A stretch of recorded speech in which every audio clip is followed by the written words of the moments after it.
in the eyes of the law, he's a criminal. He broke the law. He broke the confidence. He was under security obligation. And then when he ran away to all of the worst villains in the world from the U.S. perspective to basically seek protection. That how you act in the face of accusation is in essence part of the case that you build for yourself. So running away to China, Russia, Cuba, there was a Latin Ecuador, I think. That just paints a very negative picture that does not suggest that you were doing anything that was ethical and upright and in favor of the American people if you're going to run to American enemies to support yourself. So for sure, in the eyes of the law, he's a criminal. In the eyes of a group of people who are largely ignorant to what they lost, to them, he's a hero. To me, he's just kind of a sad case. I personally look at Snowden as a sad, unfortunate case. His life is ruined. His family name is tarnished. He's forever going to be a desperate pawn. And that's all because of the decisions that he made and the order that he made them. I'm not sure his name is tarnished. I think the case you're making is a difficult case to make. And so I think his name represents fighting one man. It's like Tiananmen Square standing before the tank. It's like one man fighting the government. And I think that there is some aspect to which, taking that case aside, that is the American spirit, which is hold the powerful accountable. So whenever there's somebody in power, one individual can change, one man can make a difference. Can make a difference, yeah. It's very Knight Rider of you. Well, I mean, that's the American individualism. And so he represents that. And I think there's a huge skepticism against large federal institutions. And I think if you look at the long arc of history, that actually is a forcing function for the institutions to behave their best. So basically hold them accountable. If what's nice about this is that we can agree to disagree, and history will be the one that decides. But once, like, there's a reason that Edward Snowden needs to do something new every 16 or 18 months to remain relevant, right? Because if he didn't, he would just be forgotten. Because he was not a maverick who changed history for the better. He was a man who broke a law, and now he's on the run. And to some people, he is a hero. To other people, he is a criminal. But to the vast majority, he's just a blip on a radar of their everyday life that really makes no difference to them at all. So actually, let's linger on that. So just to clarify, are you making the difficult case that the NSA mass surveillance program was one, ethical, and two, made a better world for Americans? I am making the case that at the time, it was exactly what we needed to feel safe in our own homes. But what about to be safe? Actually be safe? This is what's difficult, because any proof that they collected that actually prevented an attack from happening is proof we'll never know about. This is the really unfortunate side of intelligence operations. And I've been at the front end of this.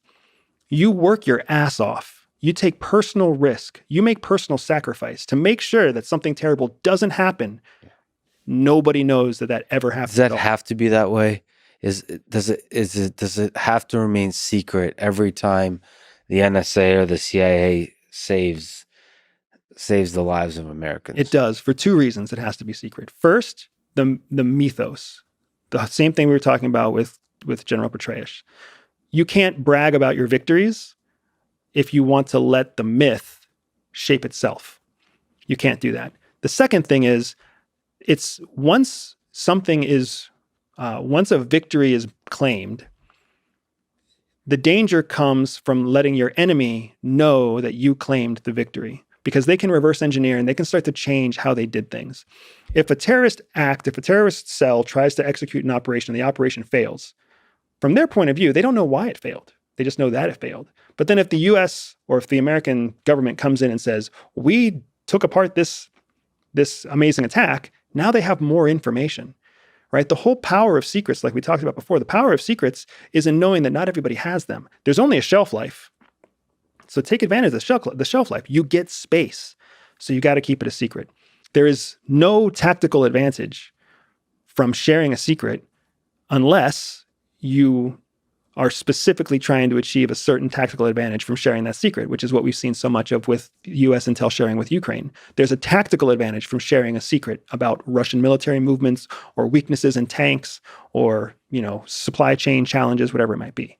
Well, let me argue that there might be an advantage to share information with the American public when a terrorist attack or is averted or the lives of Americans are saved, because what that does is make every American think that they're not that safe.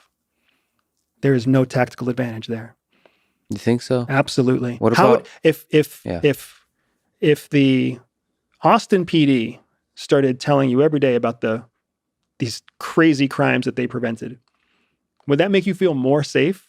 It would make you feel like they're doing their job. Is that obvious to you? Make us feel less safe? Because if we see competence, that there is extremely competent defenders of this territory, of these people, wouldn't that make us feel more safe or no? The human nature is not to assign competence. So empirically, humans overvalue losses and undervalue gains. That's something that we've seen from finance to betting and beyond. If the Austin Police Department starts telling you about all these heinous crimes that were avoided because of their hard work, the way that your brain is actually going to process that information is you are going to say, if this is all the stuff that they've stopped, how bad must this place be?